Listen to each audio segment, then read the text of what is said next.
Afternoon, everybody. This is Jane here at Crystal Sparkles Readings. I'm just here today to do your card for today, Monday, and I'm going to be using the black and white Faulkner Tarot deck to do the card for today. So I'm just going to have a little shuffle for you and lay down the card for the beginning of the week. Let's just have a little look and see what we've got. Okay. The card for today is going to be the Seven of Swords. Now, the Seven of Swords is I'm not going to lie, it's quite a difficult card. It does talk about tricksters, really, in the traditional Rider-Waite card deck. So I don't know. I think actually this is a little bit clearer. But it is a trickster. It is a man with his sneaking away with his swords. In this card is the lady walking under the ladder, and that kind of speaks for itself, really. It is about things happening around you that you may not be aware of, people that are not telling you the whole truth, deceit, lies, and all of those things. Now, that being said, this can be a great card to get in a reading, and although it feels a bit uncomfortable, it is giving you a heads up that says make sure you're keeping your eyes open. Don't go wandering underneath a ladder randomly without realising it's there. Keep your eyes open and be aware of people around you and their behaviours. Most of us actually have a very, very good intuition if we allow ourselves to use it. If you have a feeling about somebody that is coming from your intuition and not your fear, then I would go with that today. If you intuitively pick up on somebody that may not be being particularly truthful or particularly pleasant, then you can sense what's going on with that person. So I think the energy for today that the Faulkner Tarot deck is making us aware of is that we need to be a little bit on our toes and taking into account what is going on around us.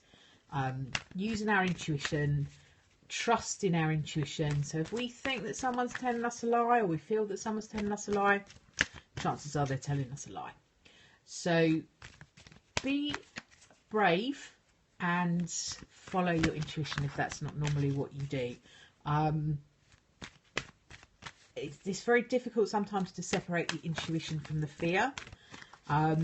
If your fear around somebody comes from past history, way that others have treated you, that's knowledge-based decision or fear-based decision, which is very different to your intuition.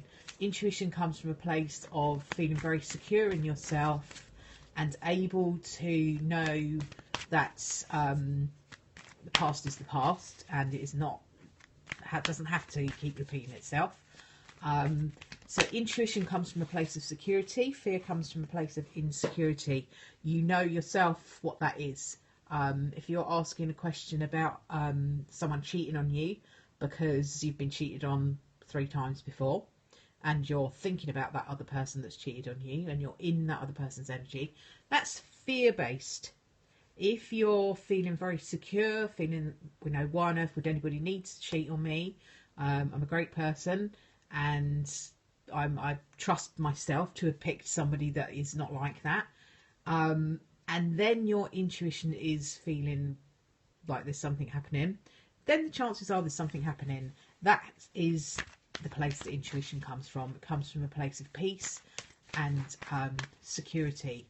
Fear, a very different thing. Sometimes it's hard to tell the difference, but if you can get into like a nice little quiet meditative state, and ask your guide, your angel, whatever it is, higher self that you believe in, to show you the truth, then I think you can start to trust in that a little bit more.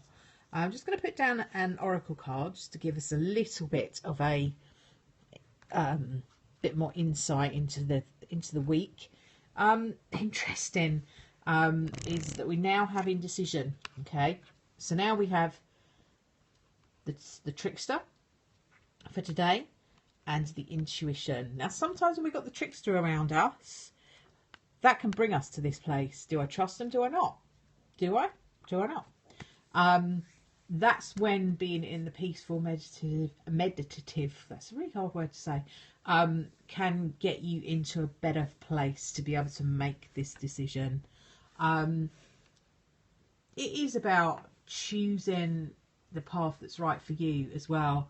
So, you know, if you are in a place where you feel like somebody is not very trustworthy, then you kind of have to make a decision about whether to have that person continue to be around you. I kind of made a bit of a rule this year that says I'm not going to have people around me that don't bring me joy. That might sound selfish, but I am an Aries, so that's allowed. So, you know, things happen in life, and as we get older, we get wiser. And I think one of my things for this year is to just be encouraging of myself, to have people around me and to spend my time with people and doing things that bring me joy, and not focusing so much on doing stuff that doesn't, just for the sake of it being the right thing to do, etc, etc, etc. This week feels like it's going to be a week where there's stuff happening. Seven of Swords is an active card, so it is something happening, something going on. A lot of it's thought process, though, as is the indecision card. It may help you to get out of those thought processes and into a meditation sometime, to just kind of separate yourself from the thought process. Otherwise, you're going to do your own head in if you're not careful. The last card I want to put down is this, which I've just asked for a little bit of guidance as to how to deal with this stuff, okay? The head stuff. The trickster. Let's just move that back a little bit. There we go. The trickster, the indecision. Okay, these are head spaces. So I asked for a little bit of guidance about how to deal with that. And here we've got how to deal with it. The door to spirit. It's like I say, being in that meditative space, being able to contact your guides, your angels, God, inner self, higher self, whatever you have that guides you. It doesn't really matter what you call it,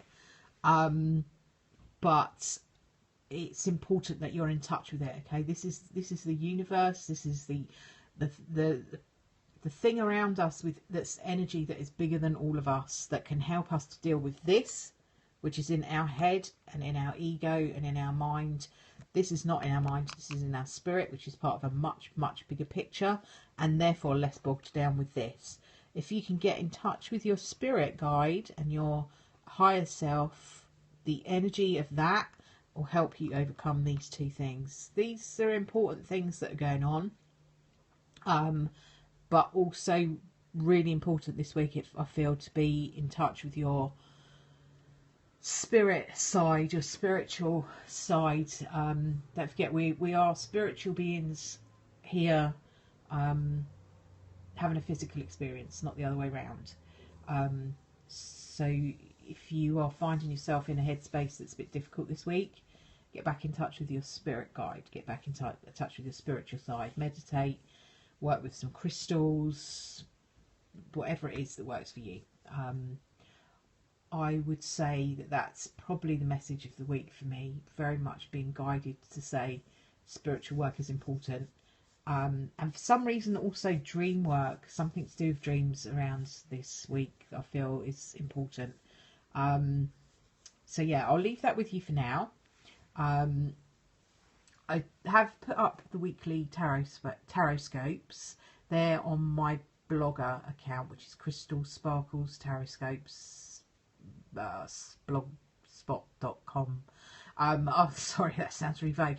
I'll put that link down at the bottom of this video when I put this up on my YouTube, which is Crystal Sparkles.